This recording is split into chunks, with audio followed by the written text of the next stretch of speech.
Bueno, buenas tardes. Bienvenidas y bienvenidos a la Casa de la Mujer. Estamos en concreto en la sala Juana Francés, que normalmente es un espacio expositivo, ahora justo estamos sin exposición. Y en concreto estamos en el Café de Artistas, si habéis visto ahí el nombre, que es este rinconcito que planteamos a la Casa de la Mujer para generar diálogos en torno al arte y a las artistas y en concreto a las mujeres artistas. Entonces siempre hacemos como unos diálogos, conversaciones en torno a las exposiciones que hay aquí, que de hecho en diciembre tendremos uno, por si también os apetece venir. Pero también se nos ocurrió que podía ser un espacio perfecto en el que hablar de mujeres artistas, aparte de las actuales, de la historia del arte, que muchas veces no se ha hablado lo suficiente de ellas ni se conocen tanto, ¿no? Como igual sus compañeros hombres. Entonces planteamos este ciclo llamado Desmarcadas, de ahí un poco el nombre haciendo un guiño. En septiembre hicimos la primera sesión, que de hecho creo que algunas de aquí me suenan las caras de que ya estuvieran. Hablamos de Hilma af Klint, que fue la primera mujer dentro del mundo de la abstracción antes de sus compañeros hombres que lo hicieron años después. Y hoy hablamos de Clara Peters, que bueno, yo creo que va a ser bastante interesante, ahora comentamos un poquito más de ella. Y la idea es que nosotros estaremos hablando un rato de ella, de su vida y de su obra, pero luego al final sí que nos gusta como abrir un poco coloquio y hacer un poco reflexión colectiva. Así que, bueno, muchas gracias por venir en primer lugar. Además, ya que hoy se ha levantado el viento, pero hace buena tarde. Bueno, así fue la primera sesión de septiembre de Hilma af Klint. Y es por presentarnos un poco, para quienes no nos conozcáis. Somos Pablo y Ana y somos Esto no es un museo, una empresa de gestión cultural, y también tenemos un podcast en el que contamos historias interesantes del mundo del arte y bueno, pues también hacemos otro tipo de cosas presenciales y bueno, nos gusta hacer muchas cosas. Entonces bueno, antes de empezar a hablar de Clara Peters, sí que queríamos lanzaros como esta pregunta, ¿no? Cuando hablamos de grandes artistas, retratistas de la historia del arte, no sé qué nombres os vienen a la mente. Frida Kahlo, por ejemplo, es autorretrato muchísimo. O algún cuadro en concreto que os venga a la mente, ¿no? Algún esta retrato. chica, que es que no puedo decir su nombre, que son de 4 sílabas, Sofonisba. Sofonisba, eso es. Luego además veremos alguna obra suya. Bueno, bien, porque de momento nos vienen nombres de mujeres, ¿no? Que, por ejemplo, cuando en la sesión anterior que hablábamos de qué personas, qué artistas del mundo de la abstracción nos sonaban, enseguida nos venía Pollock o Kandinsky o Miró, ¿no? Y como que nos íbamos a nombres masculinos. Aquí enseguida en el mundo del retrato nos han venido mujeres, aunque podríamos haber dicho, pues yo esperaba igual escuchar a un Da Vinci, ¿no? O Rafael o algún artista así como del Renacimiento italiano. Pero bien, porque hoy vamos a hablar de retratos, a pesar de que la artista de la que vamos a hablar hoy no era retratista como tal. La otra pregunta que os queríamos hacer antes de empezar era también si habíais oído hablar de Clara Peters. Sí. Si os suena, algunos sí, otros no. Sí. Vale. Bueno, pues hoy vamos a descubrir un poquito más de ella y de hecho, si os habéis fijado en el subtítulo, lo hemos llamado La importancia de autorretratarse. Entonces, bueno, luego indagaremos un poco más en el porqué de ese título. Así que yo creo que pasamos a hablar un poquito más ya de ella. Vale, ahora ya empiezo a dar ya la turra, vamos a contar un poquito. Clara Peters, pintora flamenca, en este caso, flamenca no porque le gusta ser flamencos, ya se quitamos la loma del medio, sino porque viene de Bélgica, ¿vale? De la zona de Flandes. Conocida sobre todo por sus bodegones o naturaleza muerta, que de hecho es la imagen que vais a ver todo el rato de fondo y que luego moveremos un poquito más en ella. Y de hecho se considera la precursora o iniciadora de este tipo de género pictórico, ¿vale? Que luego también pondremos ejemplos de hombres que lo hicieron después, que parece que lo hicieron antes que en este caso, tenemos que decir que de cara a la preparación, igual que con Hilma no nos pasó, que había una documentación exagerada. De hecho, cuando hablamos ella en vida, ella se preparó toda la documentación, se la guardó para que 20-30 años después apareciese, y efectivamente ha aparecido y hay documentación. De Clara Peters, estamos hablando del siglo XVII, podéis imaginar que documentación la justita. Pero sí que hay obras. ¿Os podéis imaginar cuántas obras podemos encontrar de Clara Peters? Un número un poco al azar, pero tampoco da ninguna pista. No. 4. 4, vale. Ese número luego saldrá, pero un poquito más. ¿Menos de 100 o más de 100? Más por ahí. Menos. Vale. 39. 39 firmadas por ella. También hay que decir que estamos hablando del siglo XVII, que ha pasado mucho tiempo, que no hay documentación abundante y que para catalogar una obra hay que regirse por que está firmada. ¿Vale? Entonces ya nos metemos en que tiene que estar firmada una obra del siglo XVII hecha por una mujer. Que eso también tiene sus triángulos que lo comentaremos. En este caso, Clara Peters nació en Malinas en 1587. Viene de una familia cuna de artistas y es que, como pareció que le pareció poco, se juntó con otra artista, con Henry Peters, de ahí su nombre. Su nombre de soltera, Clara Lamberts. ¿Vale? Entonces, digamos que todo el contexto artístico, pues ella, de familia y de pareja. ¿Vale? Entonces, ¿eso qué es lo que ayuda? Pues entender por qué se metió en este fregado, que al final meterse en estas cosas, pues es complicado. Cuando he dicho que hay 39 obras, que igual ahora, hoy en día podemos decir que son poquitas, ¿no? Hay que decir que es muy importante porque indica que una mujer en el siglo XVII tuvo una carrera profesional artística. Que os podéis imaginar el número de mujeres artistas del siglo XVII. ¿Vale? Bueno, entonces, en este caso, se casa con Henry Peters y ya se queda como Clara Peters, que es hasta la actualidad. Os he dicho que nació en 1587, con 20 años pinta esto. Quedaos con la fecha también, 1607, porque luego cuando ponga más imágenes veremos como hombres de posterior época, pues con 20 años. 20 años. Y de hecho, eso es una pintura. Y de hecho, bueno, un detalle que nos llamó bastante la atención. ¿Y eso plateado qué es? Lo plateado es una masifa en este caso. No, digo, Sí, los chulo. decoraciones. No lo sé. No lo sabemos muy bien. Parecen un poquito los adornos que ponen, que cubren con este azúcar plateado Sí, para Semana Santa, que ponen las bolitas estas. con las galletas. Con las galletas. Sí. Bueno, y de este primer cuadro, que es la primera obra que tenemos de Clara Peters, nos llamó la atención el anillo, en la parte central debajo, y no sé si podéis encontrar alguna cosa más que os llame la atención. Otra cosa más. La galleta con una P y una P. La galleta con una P también. Mm. La rama de romero. ¿En la lámpara se puede ver algo? La llama de la vela. Yo ese corazón lo veo más serpiente. Pero hay una figura en la llama de la vela.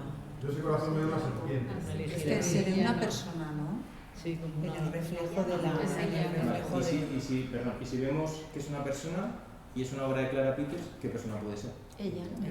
1607, su firma en 1607 dice, bueno, no voy a poner mi nombre, me voy a poner a mí misma, que esta va a ser una de las constantes que vamos a ver en su obra.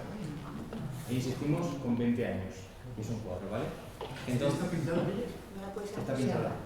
Luego Luego la veremos, ampliaremos. esto es solo un aperitivo. Vale.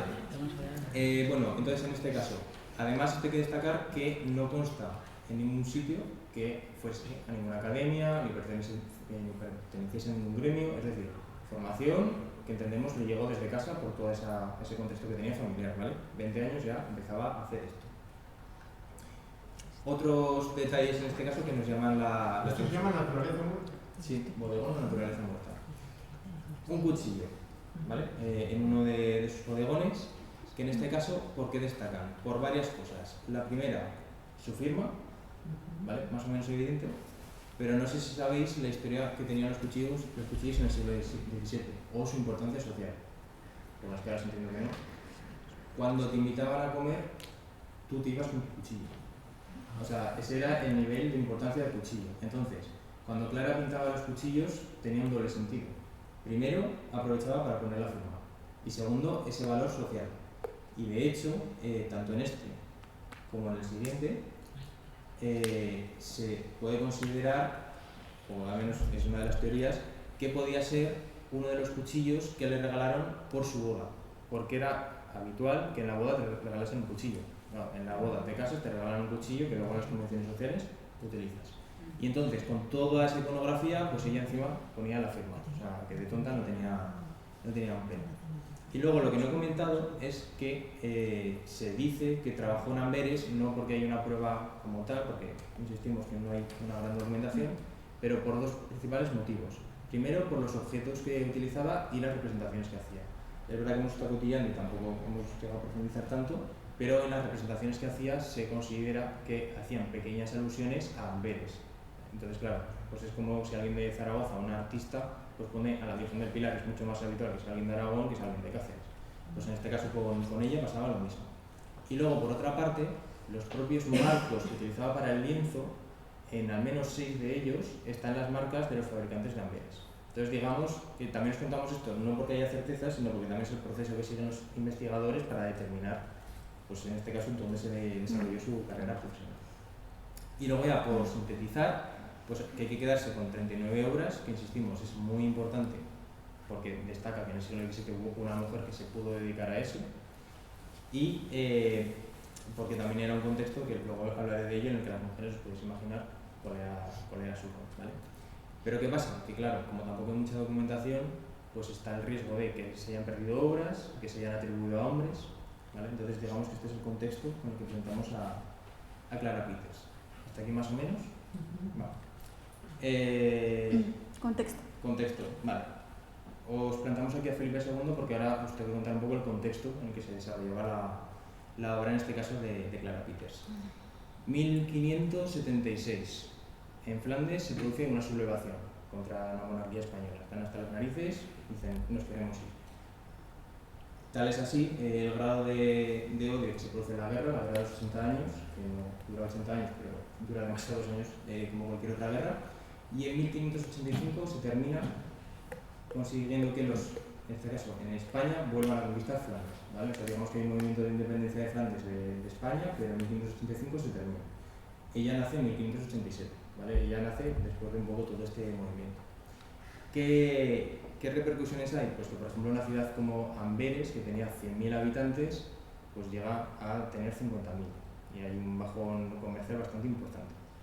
Entonces, claro, en ese bajón, bueno, los monarcas consideraron que había que hacer algo, y lo que consideraron que había que hacer era pues un casamiento, ¿no? Que tampoco nos sorprende a todos. En este caso con Isabel de Austria, que es la hija, o era la hija de Felipe II, y con Alberto de Austria, que era el nieto de Carlos I de España.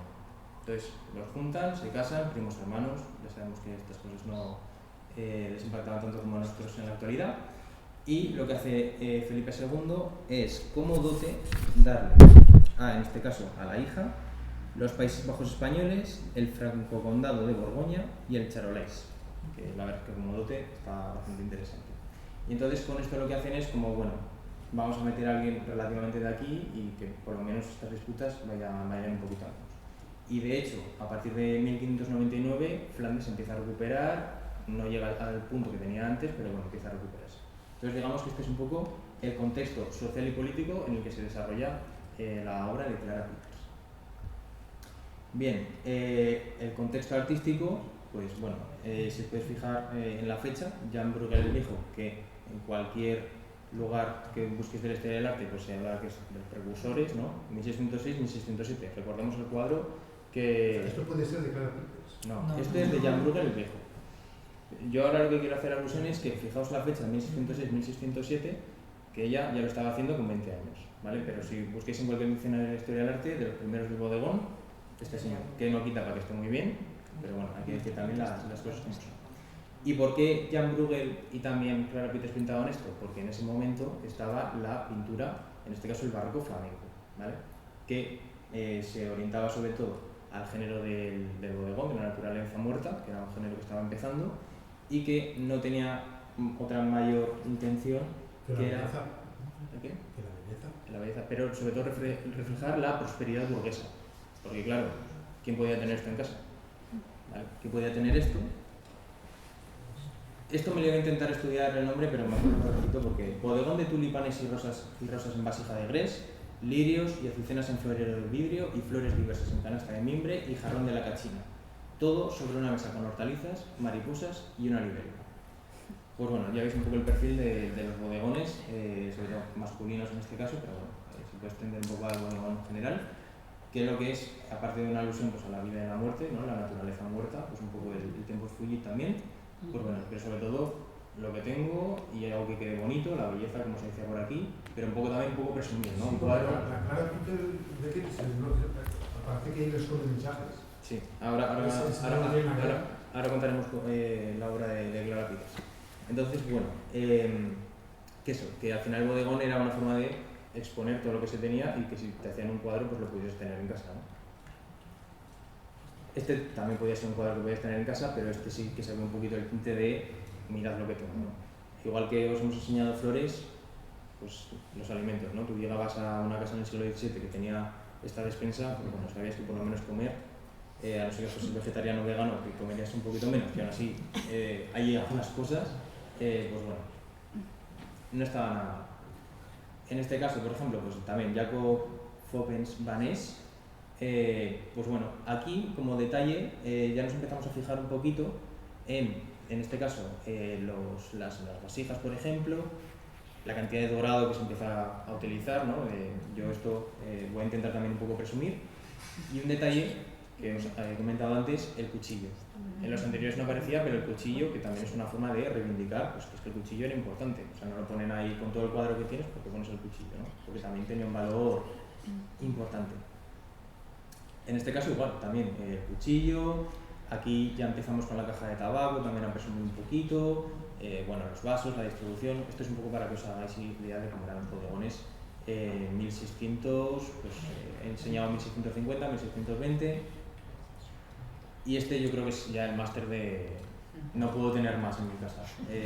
Hay comida que incluso nos cuesta verla a nosotros de normal, pues imaginaos en el siglo XVII, ¿no? Toda la opulencia.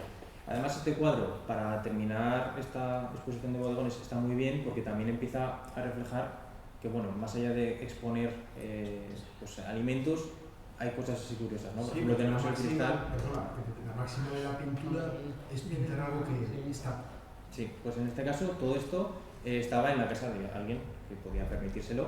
Y como detalle, por ejemplo, los vidrios, ¿no? La transparencia, si veis, la ventana, el reflejo aquí, que de todas formas, luego en comparación con la obra de Clara, se nos quedará un poco escueto, porque la verdad es que era bastante. Pero en este caso, pues bueno, sirve un poco para reflejar.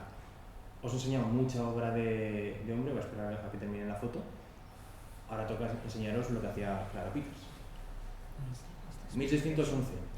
Voy a recopilar un momento fechas 1620, 1620, 1650, 1620, 1650, 1607. 1607 ella ya había hecho uno con 20 años, ¿vale?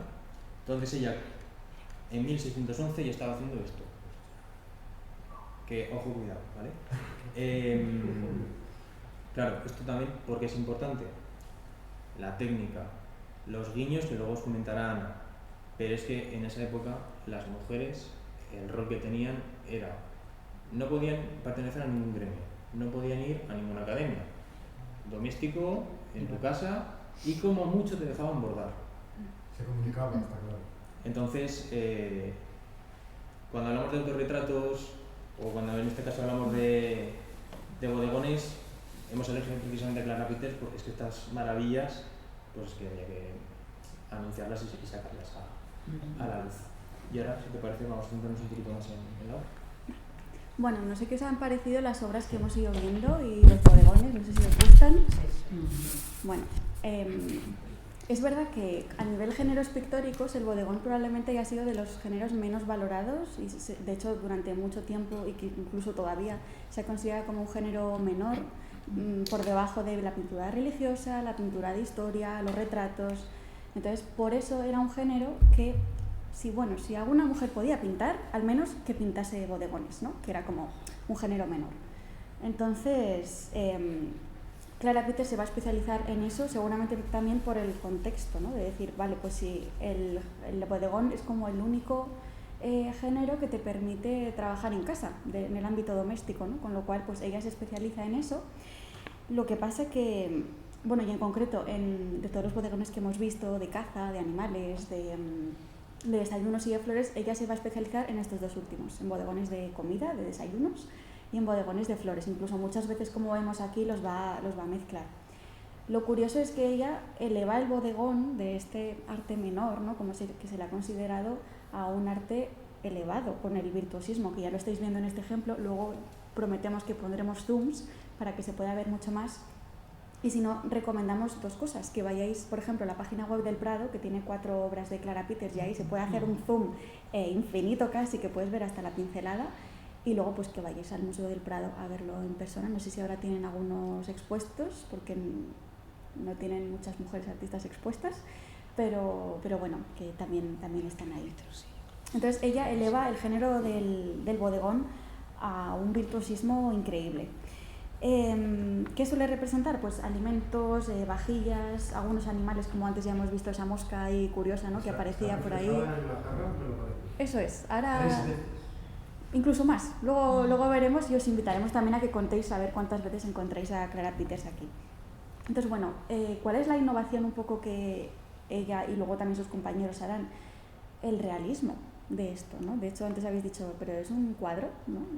Pues sí, porque en el siglo XVII no existía todavía la cámara de fotos, ¿no? Pero si no, si nos pusiésemos de lejos, si lo viésemos más pequeñito, imaginaos verlo en persona también, ¿no? Aquí lo vemos de bastante buena calidad, pero no es lo mismo como verlo en persona.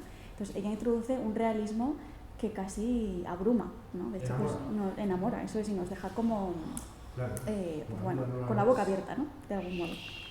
Entonces, bueno, lo curioso de sus composiciones es que vemos, igual que, por ejemplo, el que ha puesto antes Pablo, ¿no? De las ostras, que aunque estamos hablando del siglo XVII, hay elementos que podemos reconocer perfectamente, ¿no? Igual algunos, como los plateados que hemos comentado antes, nos resultaban un poco extraños, pero podemos reconocer pues esos frutos secos. Fijaos en el título, ¿no? Pues almendras, frutos secos, dulces, panecillos, vino. Son todos elementos que incluso aunque hayan pasado siglos, seguimos reconociendo y no nos resultan extraños, sino más bien familiares.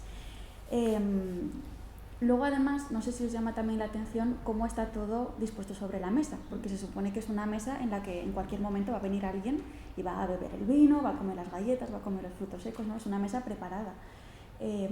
Como que está todo aleatoriamente y como un poco caótico, pero a la vez está todo pensado, ¿no? Está como muy casual, como que las cosas se han puesto así, pero hay mucho pensamiento detrás, ¿no? De la colocación, y Clara Peters va a cuidar mucho la composición. Entonces, este era un poco el primer tema de su obra que queríamos hablar, que es el género del bodegón, que como creemos pues sigue siendo un género muy infravalorado, ¿no? Por otro lado, otro tema que queríamos hablar es también el de la técnica. Ahora os enseñaremos más bodegones. Pero si hablamos de su técnica, quizá lo que más nos llama la atención es la cantidad de materiales diferentes que podemos observar en todos estos objetos, ¿no? No sé si reconocéis alguno ya nos lo chiva por aquí. Pero la plata, por ejemplo, la jarra de peltre, las cerámicas van a aparecer en muchos casos. Entonces ella era muy virtuosa en el sentido de otorgar una textura a cada material que nos hace reconocerlo perfectamente, ¿no? Aunque no estamos acostumbrados a tener una copa de plata dorada en casa, que no, imagino que no todo el mundo tendremos. Entonces, bueno, ella se pone al mismo nivel de los artistas que ha comentado antes Pablo, incluso, como decíamos, los hace en años previos incluso a ellos. También algo muy curioso es que en los últimos años sí que se ha estudiado un poco más a Clara Peters, que durante muchos años quedó un poco en el olvido, y se han hecho estudios infrarrojos, que es como una manera de estudiar los cuadros, que no sé si habéis visto alguna vez, pero al meterlo en la radiación infrarroja permite conocer como todo lo que hay detrás del cuadro, ¿no? O todo lo previo. Esto permite conocer pues los que se llaman arrepentimientos, que son todos estos dibujos o pinturas que un artista ha hecho, pero que después ha cubierto por debajo del dibujo final, ¿no? Que nos encontramos. Entonces, este cuadro en concreto, que está en el Museo del Prado, se sometió a esos rayos infrarrojos y se vieron algunos dibujos subyacentes. Por ejemplo, pues que ella utilizaba una especie de retículas, que esto no es nada extraño, es decir, hablamos de ella porque estamos hablando de ella, pero era muy habitual que los artistas trabajaran y trabajan ahora con retículas, sobre todo cuando estamos hablando de cosas tan meticulosas. Entonces se vio, esto no sé si tiene, mira, sí, se vio, aquí no lo vamos a ver, como una línea que cruzaba por aquí y que partía el lienzo por la mitad y que justo coincidía con la copa de plata dorada, ¿no? Que está justo en el centro. Entonces, para empezar, y aparte como de una composición muy simétrica, cuidaba mucho la composición, y después se vio también, se vio otra, en la jarra de peltre, ¿no? Entonces hacía como una especie de retícula y a partir de ahí organizaba pues como si organizase la mesa en ese momento, ¿no? Luego también se observaron dibujos subyacentes de los propios, por ejemplo, del jarrón de flores o de la propia copa, de dibujos hechos a mano alzada. Es decir, ella, evidentemente, antes de pintar con el óleo en este caso, pues hacía un dibujo sobre lápiz, grafito, el material que fuera, y después ya pintaba. Entonces, fijaos que simplemente sometiendo una obra a esto, cuánto podemos sacar de información, ¿no? Que al menos compensa un poco la información biográfica que no es tanta, ¿no? Que tenemos de ella. Bueno, más allá de la parte técnica, también queríamos comentar algunas cuestiones que han salido, que es lo del simbolismo, ¿no? No sé si así vamos a soltarlo, no sé si veis algo simbólico en este cuadro, por ejemplo. Por ejemplo, el protagonismo es la rosa. Ella está arriba. Y triangula con la jarra. Sí, la composición, ¿no? Triangular. Ella triangula su alma. Vale. Ella triangula con la jarra, el mar, lo separa. Vale. Fijaos Y que lo cada relaciona con la copa de vino. fijaos que podemos sacar, no sé si alguien tiene como más conclusiones o ve algunas cosas así escondidas, porque también hay como una idea de intentar encontrar el simbolismo. ¿Habéis cotejado la fecha de los cuadros con el diario o algo de ella? ¿En qué momento de tu vida? No hay mucho, o sea, no hay escritos, por eso es lo que ha comentado Pablo antes, ahí no hay escritos que ella escribiera, ni tampoco hay mucha documentación, entonces casi todo son cosas que se han ido descubriendo además hace poco. Luego os hablaremos de un estudio en el que nos hemos basado para preparar esto. Y lo refleja, es que encima es una pasada. Es una pasada. Luego pondremos los zooms. ¿Dónde está? Ah, sí, el tema de los simbolismos, eso, gracias. Que también creo que hay como una idea también como muy reciente de querer explicar todo mucho las cosas y de querer encontrar significados y simbolismos en todas las cosas. Pero muchas veces eso es, no hay como una prueba que realmente justifique estas cosas, pero siempre hay como esa necesidad y pasa pensando en el disco que ha sacado Rosalía ahora, ¿no? Como que todo el mundo quiere entender todo y quería decir esto, cuando hace esto quiere decir esto, pero muchas veces, a veces como que igual nos estamos pasando, ¿no? Sin necesariamente saber. No, pero es que entonces, en el cuadro ya está pidiendo auxilio. Vamos a ver algunas cosas que se han escrito y que sí que están documentadas de estudiosos. Por ejemplo, No interrumpas tanto porque si no... Por ejemplo, en este bodegón tan curioso, porque fijaos que a pesar de que son naturalezas muertas, a veces incluye elementos vivos, como puede ser un catete, en este caso. Por ejemplo, hay teorías también de que Clara Peters incluye elementos religiosos. Este en concreto, lo que han escrito algunos estudiosos es que aparece ese pez que desde épocas muy antiguas ha sido como un elemento con el que se representa a Cristo. Antes de que se le representara de forma antropomorfa, el pez era una manera de representarlo. Y parece que está colocada en forma de cruz. Y esa es la justificación por la que parece ser que hay una simbología religiosa. No sé qué os parece. Bueno. Yo veo el anillo de arriba, que es muy religioso. Vale. Está muy relacionado con muchas cosas y además parece que tiene piel de serpiente. Es como algo raro. Y va con la serpiente mucho. También un animal bíblico, bueno. Con el mar allí, los reflejos, es espectacular. A mí me parece todo. Como digo, ¿el qué? Se supone que la propia forma del pez, perdón, se supone que la propia forma del pez, como quizá con el otro pez, crea como una cruz. Yo no termino de verlo tampoco, ¿vale? Porque se cruzan, ¿no? Sí, seguramente por la propia cruz con el otro pez, por aquí. Por el diagonal de abajo, dices. Por el diagonal de la Sí, es que está la cola del pez es que está en oscuro y no se ve. Sí, o quizá con el otro pez, por debajo. Bueno. Como digo, si los ponemos a buscar lo que queremos encontrar cosas, las vamos a encontrar porque podemos hacerlo, ¿no? Pero bueno, es como una teoría que han escrito algunas personas, pero simplemente la lanzamos para que sepáis lo que se ha escrito. Por otro lado, también hay otro tema que, por ejemplo, vamos a ver en este cuadro. Bueno, ahora pasamos. Que también se ha querido representar el tema de vanitas, que es como un concepto que se utiliza muchísimo en el barroco, que básicamente viene a decir que el tema de la fugacidad de la vida, de que a todos nos va a llegar la muerte, que por lo tanto tenemos que disfrutar de los placeres mundanos, ¿no? Porque va a ser muy, muy corto el tiempo que estamos aquí. Y sobre todo, que da igual el dinero que tengamos, los ricos que seamos o el poder que tengamos, que todos acabamos en el mismo punto, ¿no? En la muerte, y es la única certeza que tenemos. Entonces, este tema tan intenso a los barrocos les encantaba. Y sí que es verdad que vamos a ver artistas como, por ejemplo, esta es como la representación clásica de este concepto de vanitas, ¿no? Que nos está mostrando pues flores, pero flores ya cortadas en un ramo que por lo tanto en unos días ya morirán, estarán pochas. La calavera, que va a ser el elemento clave de casi todas las representaciones de vanitas, entonces son como un género dentro del bodegón, pero que tratan un poco más este tema de la muerte, de la fugacidad de la vida. Entonces, algunos artistas comentan que quizá estos bodegones de Clara Peters también lo que están haciendo es representar la idea de Vanitas, pero de una manera como más sutil. No sé, ¿qué os parece? La de Vanitas. Sí, de este concepto de fugacidad de la vida y demás, sin aparecer calaveras, es decir, como de una manera como mucho más sutil y más delicada. Podría ser, pero volvemos a lo mismo, ¿no?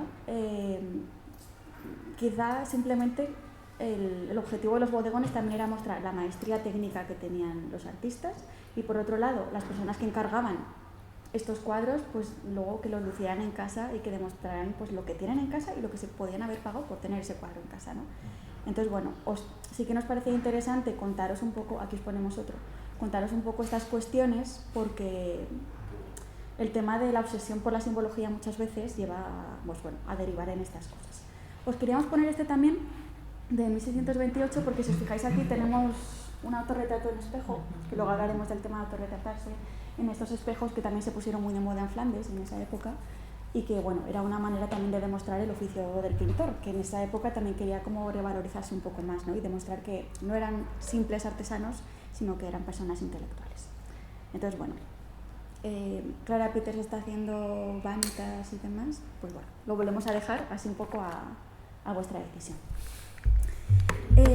Sin embargo, una cosa que sí que tenemos clara del simbolismo y que sin irnos con teorías y demás es los elementos que aparecen representados en estas obras y que ya nos están explicando otras cosas simbólicas de las que seguramente acertemos, ¿no? En primer lugar, como ya hemos comentado, es la riqueza, el estatus, la posición social. ¿Dónde vemos eso? Pues por ejemplo en los materiales que ya hemos dicho. La taza dorada, ¿no? La jarra de peltre que hemos visto antes, materiales caros que solo algunas personas se podían permitir. Por otro lado también los alimentos, lo ha dicho Pablo, pues las ostras que hemos visto antes, esa que salía como una escena de caza, ¿no? Que salían todos estos alimentos, la despensa esta de aquí, con la langosta, el cisne, es decir, todos estos, el salmón ahí colgando, eso es. Entonces, estos alimentos también nos están demostrando un poco ese poder, ¿no? Y ese estatus social. Sobre todo, como digo, de la persona que encargaba este cuadro y que después iba a lucir perfectamente en su casa. Las aceitunas, bueno, sí. Sí, las aceitunas era siempre sí, sí. Tenías dinero. Incluso también la sal. La sal. Porque en esa época era como muy escaso, claro, que hoy en día, como la sal, como que casi no le damos importancia, ¿no? Aunque nos arregla muchos platos, pues si nos falta se lo pedimos al vecino, pero la sal en ese momento era un bien muy escaso, entonces que pusieran ese salero rebosando de sal, ¿no? Era como ya una manera de decir, pues me va bien, ¿no? Económicamente, podríamos decir. Y luego la última parte que también queríamos mencionar es el tema de las costumbres, que es lo que ha mencionado antes Pablo. De hecho, antes hemos puesto el detalle del cuchillo, que aparece ahí donde estaba la firma de Clara Peters. Y es que también todos estos bodegones nos explican un poco el contexto de la época, nos cuentan cosas de ese contexto, que solían comer, las personas que tenían dinero. Y, por ejemplo, la historia de los cuchillos que ha comentado antes Pablo, de que en estas reuniones en las que la gente se juntaba a comer, pues cada uno llevaba su cuchillo y también el cuchillo pues demostraba el estatus social que tenía según el material del que estaba hecho, los relieves. Entonces, bueno, todo al final es un bodegón de poder y de estatus y de riqueza. Y un poco tratando estos temas nos surgía esta pregunta, ¿no? ¿Cómo sería un bodegón del siglo XXI que representase ese poder, pues estatus? Os queríamos lanzar la pregunta, ¿no? Que quizá no tiene por qué ser un bodegón pintado en nuestra pared, pero puede ser un post de Instagram, ¿no? Entonces, no sé qué elementos creéis que podría haber en un bodegón que representase ese lujo, ¿no? O ese poder. Es que el estatus es así. Pero lo vemos, ¿no? Pienso, por ejemplo, en los coches, quizá, ¿no? Es como un elemento de última gama, del móvil. para el lujo, sí, tecnología punta. Sí, quizá como más la parte tecnológica, ¿no? Las joyas también. Con lo cual no se puede representar. Pero cuando ves estas obras, has visto perfectamente la clase social a la que pertenecía. Sí, claro. Entonces sí que se puede representar. Sí, sí. Pero estamos diciendo actualmente. Sí. Sí, claro. Y a nivel comida también nos surgía, ¿no? ¿Qué comida sería como de lujo hoy en día? ¿Tú crees que Algunas, por ejemplo, langostas. Pues sí, Pues si da una estrella Michelin, Caviar. Fijaos que muchas de las que hemos visto. Claro. Ujú. Los hay de O bueno, muchos precios. salvo quizá la sal y algunos elementos, muchas se siguen Y luego la compartiendo y luego pues cubertería, pasan. exacto, la cubertería, pues, Da un estatus hoy en día, pero en esa época sí. Entonces, bueno, os animamos también a cuando estamos así haciendo scrolling, ¿no?, en Instagram o demás, ver lo que realmente, que al final es un poco la misma idea, ¿no?, de demostrar, mira qué coche me he comprado, mira mi nueva casa, mira todas estas cosas. Entonces es un poco la evolución de esto. Así que, bueno, lo que pasa es que no para tenerlo de puertas adentro y colgarlo en casa, sino todo lo contrario, mostrarlo a cualquiera persona que pueda llegar a eso. Bueno. Y ya luego el último tema que queríamos tratar dentro de su obra es el tema que nos parecía más interesante, que da nombre a la charla y que quizás es lo que suscita como más interés y más curiosidad, que es el tema de la autorrepresentación. Y volvemos a poner esta obra, aparte de porque es más conocida, es porque es la que más chicha tiene. Antes de hablar un poquito más, sí que os queríamos preguntar cuántas veces creéis que está representada Clara Peters, así viéndolo un poco mal y desde lejos, pero que podáis intuir. Yo veo dos. No he escuchado la pregunta. ¿No? ¿Cuántas veces creéis que está representada Clara Peters, autorretratada en este cuadro, a través de los reflejos? A ver, yo veo 5, 3 muy definidos y luego la veo en lo alto de la copa sosteniendo la lanza con el escudo en bajo. Con una, como que podría ser ella, ¿no? Un poderío que le invitaría a cenar si estuviera viva. Bueno, sí, podría ser una especie de autorretrato también. Pero bueno, en este cuadro en concreto vemos que se autorretrata en los dos, en la copa de plata dorada y en la jarra de peltre. Al final son los elementos más reflectantes y aprovecha ese espacio, por así decirlo, para decir, vale, yo pinto bodegones, pero fijaos que también puedo, de algún modo, usar el género del retrato, que no estaba dejado para las mujeres, pero aún así ella de una manera lo hace. ¿Y qué es importante también de esto? Pues que lo que está diciendo es que aquí estoy yo, ¿no? Y yo estoy haciendo esto. Entonces tiene como una potencia muy fuerte. Bueno, pues tengo apuntado aquí que se autorretrata 7 veces. A ver, 3 veces en la copa y 4 en la jarra. Entonces vamos a los detalles, ¿vale? Esta es la copa de plata. Bueno, abajo estaría otra, pero aquí, por ejemplo, hemos puesto esta porque es donde quizá mejor se ve. Fijaos que no vemos perfectamente su rostro, porque tampoco sería realista que se viese perfectamente su rostro, es decir, ella lo hace tal cual se vería ella reflejada, pero ella nos da una pista de que sí, pues de que es ella la que está ahí. ¿Un autorretrato tenemos? Eso es. Luego hablamos de eso, de un posible autorretrato de ella, pero de momento aquí tenemos muchísimos de ella. Aquí quizás se ve un poquito mejor. Sí, aquí se supone que hay 3, aunque yo veo hasta incluso alguno más. Aquí le veríamos de pie, aquí incluso le vemos invertida por ese juego de espejos, es decir, que es casi matemático también, y aquí arriba estaría también retratada. Os animamos a que lo busquéis en la página web del Prado, hagáis zoom y os fijéis. Más allá de lo que comentaba Pablo, por ejemplo, también de las ventanas, que todo este juego de reflejos y sobre todo también pues de ingenio, ¿no? De decir, pues podría haber pintado el bodegón y ya está, pero se pinta pintando. Entonces, bueno, tiene como esa doble carga y también de algún modo nos hace partícipes, ¿no? No sé si os sentís también como partícipes porque precisamente por eso le estamos viendo pintar, le estamos viendo esa declaración de intenciones que ya tiene. Vale. Bueno, esto era lo último que queríamos decir en cuanto a su obra, aunque ahora hablaremos de alguna cosita más, pero simplemente queríamos decir de lo subversivo de este gesto, que igual hoy no estamos tan acostumbradas a que nos sorprendan este tipo de cosas, pero creo que aún así el hecho, vamos a poner algún ejemplo más, de que ella se representase. Este es chulísimo porque se ve hasta con la paleta y los pinceles, es decir, es que está reivindicando que lo pintó ella, está reivindicando que era mujer artista en el siglo XVII, que ninguna mujer se podía dedicar profesionalmente, y encima está reivindicando la figura del artista y el género del bodegón. Entonces, bueno, aquí yo creo que se ve muy bien porque se ve hasta la paleta y los pinceles, los instrumentos del artista. Y aquí pues... Echarlo para atrás. La segunda imagen es... La segunda porque está entrando con los dos. Arriba 3. Sí, arriba también se le ve un chiquitito, por ejemplo, aquí la cara. Pero quizá esta es como de las mejores que se ve ella con sus herramientas, ¿no? de artista. Y luego esta la queríamos poner también porque le vemos ahí un poco su rostro, que como decimos, pues bueno, es como se vería un rostro reflejado en realidad en este material, ¿no? Así que No tenemos, bueno, ahora hablaremos de un posible autorretrato que tenemos de ella, pero en realidad tenemos muchísimos, gracias a ese ingenio que ella tuvo. Así que vamos a hablar... Bueno, ya adelantamos el Museo del Prado, pero vamos a seguir dejando esto porque es impresionante.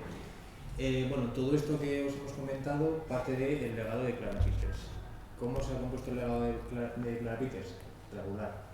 ¿Por qué? Porque además de que solamente tenemos las obras, hay muy poca documentación, se han preguntado por diarios y demás, no hay nada, siglo XVII, mujer, insistimos en eso, ¿vale?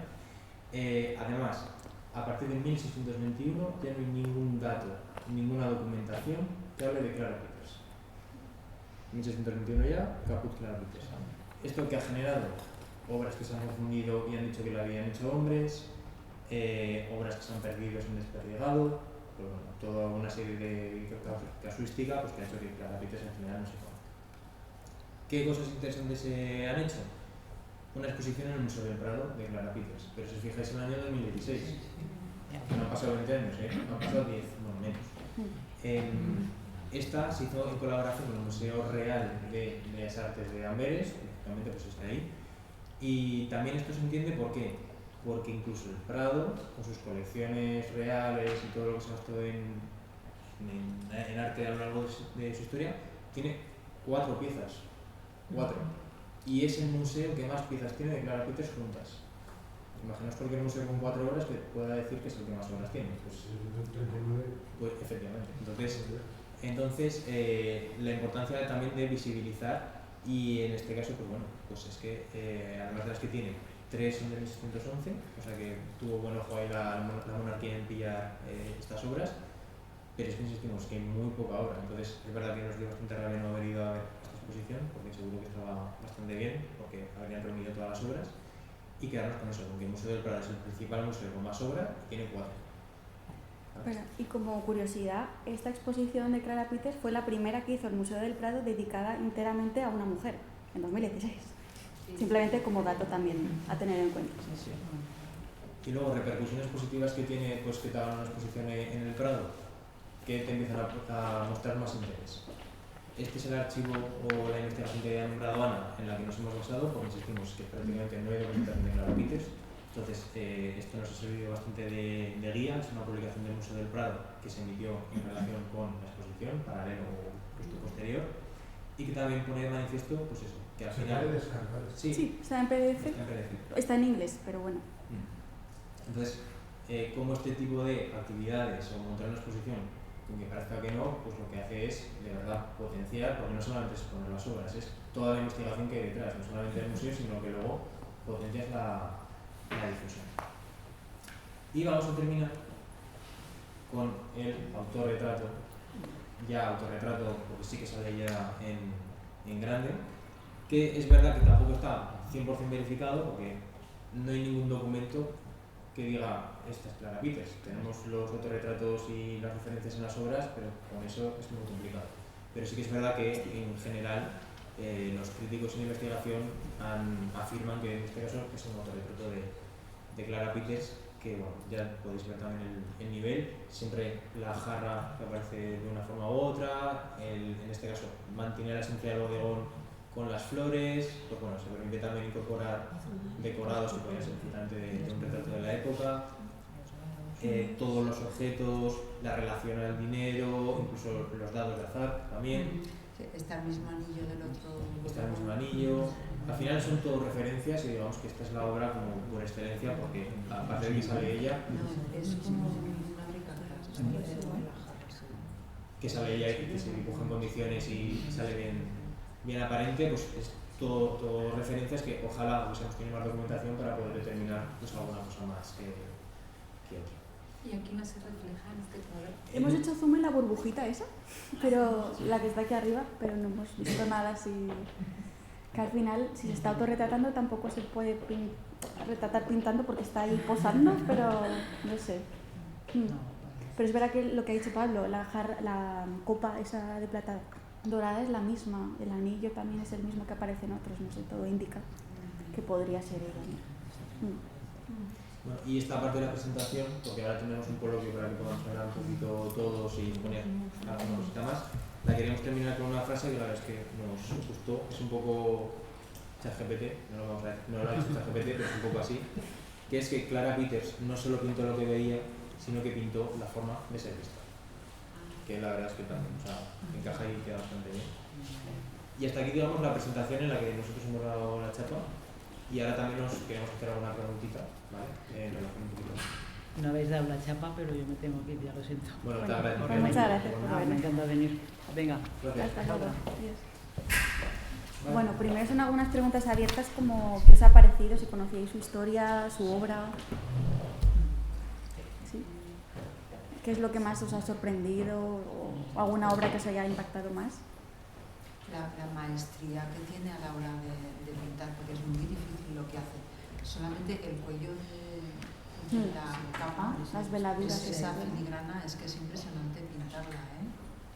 Es que, y los detalles de sacar las luces y las sombras de los reflejos de luz, impresionante. Sí, el juego de luz, por ejemplo, ahí en la bola. Sí. Yo veo que las calidades y las texturas realmente son magistrales porque se nota claramente el toque, ¿no? Como si lo tocaras. Pero a nivel de forma humana creo que no debía hacer mucho porque yo creo que no está proporcionado. Claro, ella se había formado y especializado en el bodegón. Por eso Sí. se nota. Las manos también. Las manos demasiado robustas, el cuello con la cara muy grande. ¿Quién estuvo casado? Con Henrik Peters, que es el que le dio la película, porque ya originalmente era Clara Peters. Yo también quería preguntar a su marido si hacía bodegones o qué tipo de arte hacía. No encontré mucha información, la verdad. De hecho, hay más sobre Clara Peters, que no suele ser al revés, ¿no? Que hay más sobre él que sobre ¿A qué ella. se dedicaba su marido? Era pintor, por eso que no sabemos. Sí. Y si ella también eran artistas, tampoco hay mucha información. No. Ya digo, con motivo de la exposición del Prado es cuando se investigó un poco más sobre ella, pero hasta antes de 2016 no se sabía exactamente ni en qué año nació, ni dónde nació, y mucho, como ha dicho Pablo, son teorías como la de que vivió en Amberes, pero son también a partir de los elementos que ella usaba y un poco del contexto en el que vivía, pero tampoco está como...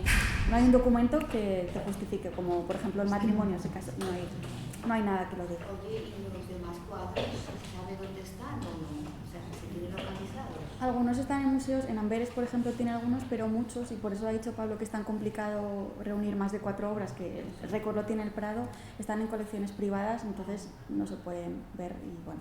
Pero se sabe que están. Sí, esos 39 que están fechados y firmados sí que están documentados, que son de ella. Están en colecciones privadas que igual vienen de toda esta gente. O sea, Claro. cuando los encargaban para su casa, como las herencias. Podría ser como herencias o... Sí. Bueno, O sea, pues una pareja que apenas se tienen datos de ella, de la pareja en sí. bueno, de los dos. De los dos. Sí. Pareja que apenas se tienen datos de ella. ¿No? Bien, que vivieron en Amberes. Es la teoría. Bien. Y que los dos eran pintores. Sí. Y no trabajaban en nada más. Se dedicaban profesionalmente a pintar, a encargos que les hacía esa ¿Quién les burguesía hacía rica. La burguesía Sí. de Amberes. Al final era un momento, como ha dicho Pablo, de bastante esplendor y riqueza, entonces los burgueses pues tenían esa facilidad económica para encargar los cuadros y los artistas para vivir de su arte, que hoy en día igual es algo como que nos suena como muy... Pero bueno, hay gente que vive de su arte. Sí, en aquella época vivían y la burguesía de Amberes era muy importante. Amberes era muy importante. En Era esa centro época. artístico y en el Era gente barroco muy era- rica, era gente muy rica y lo que no querían era ser, ostentaban, pero no exhibiendo joyas, sino exhibiendo un mantel riquísimo, una mesa con artículos caros, que todo el mundo identificaba como que tú eras rico. Y es lo que hacían. Esas cosas sutiles que hemos dicho Eso, antes, de una ¿no? manera Pero- sutil. De pero una manera que sutil. se reconoce. No era ostentoso, sino sutil. Y lo que también ella, creo, sin entender mucho, es que ella tenía mucha personalidad, mucha. Sí. Hombre, para atreverse a hacer lo que hacía, ¿no? Que iba dejando poco a poco su huella. Sí. Pero yo también quería preguntar sobre eso. En aquella época, para estar tan empoderada y coger y reclamar tu lugar, ¿no? Tenías que tener un buen sostén o una red que te diera un poco esa fuerza de decir, pues sí, tú firma con tu imagen, cuando no lo hacía ninguna mujer. Hoy le vemos quizá como más empoderada, pero fijaos que lo hacía muy sutil. O sea, que Sí. igual no, cualquiera que mirara el cuadro igual no se daba cuenta.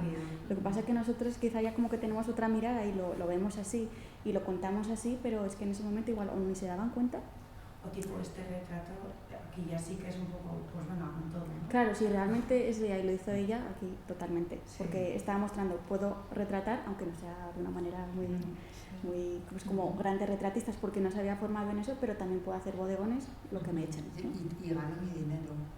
Eso es, y vivo de esto, ¿no? Que, Sí. Bueno, pues teníamos como 2 bloques para este debate colectivo. Uno era en torno al bodegón y a cómo se ha considerado durante mucho tiempo un género menor, como hemos dicho antes. Y os queríamos preguntar si creéis que existen todavía géneros menores, o sea, si sigue considerando el bodegón como un género menor y sobre todo si se sigue considerando. Hemos puesto también el tema de los temas femeninos, ¿no? Como que el bodegón estaba asociado a lo femenino y como que cualquier cosa que haga una mujer tiene una mirada femenina, pero si lo hace un hombre no tiene mirada masculina, sino que tiene mirada universal. Entonces era esa un poco la idea que queríamos sacar, que sobre todo no solo en el arte, sino en el cine, pasa mucho, en la literatura pasa muchísimo, no sé cómo veis esto. Yo estoy de acuerdo. Todavía hay mirada masculina considerada como global y cuando hay algo que está creado por una mujer ya no se considera la misma categoría. Poco a poco se van consiguiendo cosas, pero queda muchísimo todavía, muchísimo. Y luego el tema que nos parecía más interesante hoy era el tema del autorretrato, que ya, bueno, habéis visto un poco un spoiler. Y de lo que comentamos justo ahora, de cómo ella se autorretrata, pero lo hace de manera como muy sutil, ocupando poco espacio y no llamando la atención, precisamente quizá por eso, ¿no? Por ser una mujer en un contexto totalmente masculino en el que todos los artistas eran hombres y ella se pudo dedicar y vivir de eso. Y entonces nos venían a la mente como cuadros en los que artistas se han autorretratado, pero no sutilmente ni ocupando un pequeño espacio, sino queríamos poner de ejemplo a Rafael, un gran artista del Renacimiento italiano, que pinta la increíble escuela de Atenas, con todos estos filósofos de la antigüedad clásica, de la antigua Grecia, y tiene la autoestima, vamos a decir, de autorretratarse aquí, os hemos puesto aquí el zoom, ¿vale? Entre todos estos, pues bueno, filósofos importantísimos de la antigüedad clásica, ¿no? Es verdad que esto es bastante sutil, ¿no? Aún así, pero bueno, él decide que está al nivel de retratarse entre estas personas. O incluso yendo más allá y de estos, cuando crean artículos de los primeros selfies de la historia, bueno, no sé, igual hasta lo habíais pensado. Tener la osadía de hacer un retrato de los reyes, pero que casi el protagonista o el segundo protagonista seas tú y aparezcas ahí retratado, ¿no? Aquí sale la frase famosa esa de Vaya cuadro, podría ser, ¿no? Porque esto es un cuadro, desde luego, literalmente también, pero como eso, ¿no? Pues sí, ella, pues lo que decíamos antes de estar empoderada, pero quizás lo vemos desde la perspectiva actual, pero entonces que Velázquez hiciera esto, ¿no? ¿Una mujer lo habría hecho? No sé, entonces como que queríamos sacar también un poco esta reflexión. No sé si queréis comentar algo, ¿se os ocurren otros ejemplos? Se pintó la Cruz de Santiago. Sí, el Greco también se pintó. Sí, Miguel Ángel también. Sí, luego va a ser muy común que se autorretraten, por esa idea de reivindicar la figura del artista, ¿no? Que es como muy importante también, pero bueno, la manera en la que lo hacemos, ¿no? Goya se hace mucho autorretrato. Sí, una manera de autoconocimiento también, de conocerse mejor, de aprender a pintar, en un momento en el que además no existía la cámara de fotos, entonces no se hacían la foto y luego se pintaban, sino que se veían reflejados y ya se pintaban, ¿no? Entonces,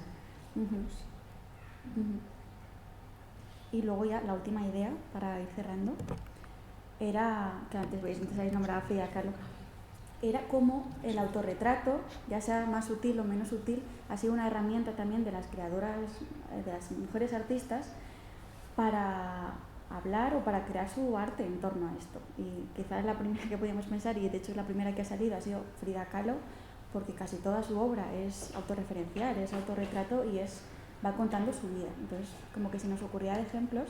De hecho, no sé si os vienen antes a quien hemos dicho, habéis dicho alguien más. Sofonisba Anguissola, o Artemisia Gentileschi, bueno, alguna aparecerá en una próxima sesión. Pero luego si nos ponemos a pensar ya más adelante, pues es que desde artistas como Ana Mendieta, que también utiliza su propio cuerpo como experimentación performática, pero también fotografía, o por ejemplo también por seguir, se nos ocurrían muchos ejemplos de fotografía, ¿no? Como Nan Goldin, de representar un contexto de los años 80 muy crudo en el que ella es la protagonista de estas obras, ¿no? Y habla de todo esto. O Cindy Sherman y sus experimentaciones en torno a la identidad y a la representación femenina en todos estos contextos. O Vivian Maier, que en realidad ella se autorretrataba sin igual ningún fin más que representar la cotidianidad, que ya eso era lo que hacía, pero está dejando constancia. Bueno, es que tiene una historia que hablaremos de ella, yo creo, en alguna sesión. Porque bueno, pero bueno, se encontraron hace poco fotografías que ella iba haciendo, se revelaron y se encontró pues bueno, que había un trabajo interesantísimo de introspección a nivel autorretrato, pero también de documentación del contexto en el que vivió. Y luego, pues por supuesto, también por mencionar un nombre conocidísimo de la historia del arte y de la performance, Marina Abramovic, que se autorretrata, autorreferencia en sus performances hasta puntos extremos muchas veces, ¿no? Entonces, bueno, pues era la otra idea que queríamos sacar, que si queréis comentar, de cómo el autorretrato o la autorrepresentación, autorreferenciación es una herramienta de visibilización también de su trabajo y del papel de la mujer. No sé si queréis comentar algo en torno a esto. O si estáis de acuerdo, o si no, o si os ocurren como otros ejemplos. A ver, a mí me parecen reflejos de la sociedad, todas estas formas de arte. Me parecen reflejos de la sociedad. Antes que has preguntado como si hay artes menores o cosas que todavía no ocupan un lugar muy poderoso en el arte, por ejemplo, yo creo que hoy en día la fotografía ha perdido igual ese lugar, porque cualquiera con cualquier dispositivo puede hacer fotos y parece que la técnica no tiene tanta importancia como el mensaje. Y a mí me gusta mucho cuando he ido a expos donde se le da valor a lo que se está retratando con un iPhone. Me parece muy interesante eso, porque es leer la intención de la persona y lo que quiere comunicar más allá de la técnica. Y ese, por ejemplo, sí creo que es como también por hoy en día, ¿no? Y las redes sociales y todo, creo que la foto o el autorretrato a través de la fotografía, las selfies, todo esto creo que está muy demostrado o muy despreciado. Sí, totalmente. Y no queríamos meter el tema de la IA también, de la creación no humana de arte, y si eso sería arte, porque ya se habla mucho de eso, pero también, ¿no? Si cualquiera puede crear arte, habría que redefinir también el concepto de arte. ¿Qué pasa, ¿no? con todo eso? Yo lo tengo claro. La IA no hace arte, no hay sentimiento. Y para mí el arte es sentimiento, entonces me da igual cualquier manifestación. La IA es una máquina que no siente, que no es arte. Yo creo que está equivocado. Bueno. Y es un riesgo además que esté equivocado. Bueno, pues más allá de eso, vamos a aprovechar, vamos a hacer un poco de spam. En 2022-23. Para usted, riesgo para usted. No, sí, ya lo que me queda en el muerto. Bueno, si buscáis más allá de me la repamo.